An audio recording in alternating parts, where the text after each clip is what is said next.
नमस्ते दोस्तों, news wave entertain में आपका स्वागत है।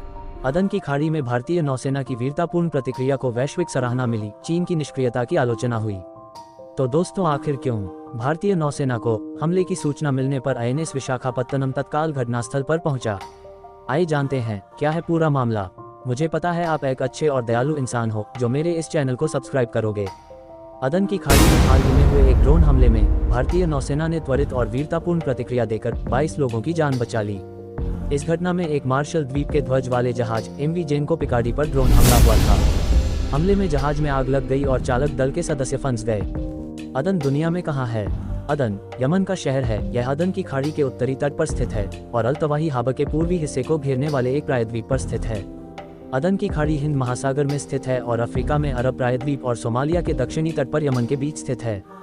खाड़ी लगभग 900 किलोमीटर लंबी और 500 किलोमीटर चौड़ी है। फारस की खाड़ी तेल के परिवहन के लिए एक महत्वपूर्ण जलमार्ग है। इसका स्थान पूर्वी अफ्रीका और पश्चिम एशिया है। आज जिस घटना के बारे में हम बात करने जा रहे हैं वह घटना यही अदन की खाड़ी में हुई। ये घटना 17 जनवरी 2024 की रात को लगभग 11 बजे हुई। मार्शल द्वीप के ध्वज वाले जहाज एमवी जेनको पिकाडी अदन की खाड़ी से होकर गुजर रहा था। जब वह यमन के तट से लगभग 100 किलोमीटर दूर था तभी उस पर एक ड्रोन हमला हुआ। हमले में जहाज में आग लग गई और चालक दल के 22 सदस्य फंस गए। अब आप सोच रहे होंगे कि यह जहाज कौन सा था और यह कहाँ जा रहा था, तो आपको बता दें कि यह जहाज मार्शल द्वीप के ध्वज वाला एक वाणिज्यिक जहाज एमवी जेनको पिकाडी था। यह जहाज चीन से सऊदी अरब जा रहा था। भारतीय नौसेना के युद्धपोत आईएनएस विशाखापत्तनम अदन की खाड़ी में समुद्री डकैती रोधी अभियान चला रहा था। हमले की सूचना मिलने पर आईएनएस विशाखापत्तनम तत्काल घटनास्थल पर पहुंचा। जहाज पर आग लगी थी और चालक दल के सदस्य जहाज के डेक पर खड़े होकर मदद की प्रतीक्षा कर रहे थे। आईएनएस विशाखापत्तनम ने एक बचाव अभियान शुरू किया। युद्धपोत ने जहाज को घेर लिया और चालक दल के सदस्यों को सुरक्षित निकालने के लिए रस्सियां डाली।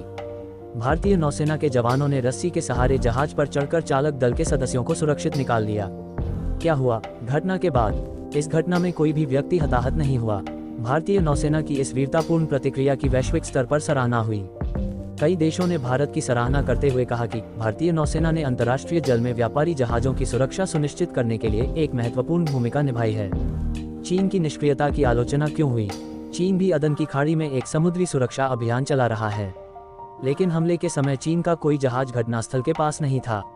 इससे ये सवाल उठ गया है कि क्या चीन वास्तव में अंतर्राष्ट्रीय जल में व्यापारी जहाजों की सुरक्षा के लिए प्रतिबद्ध है। जानते हैं अदन की खाड़ी के बारे में।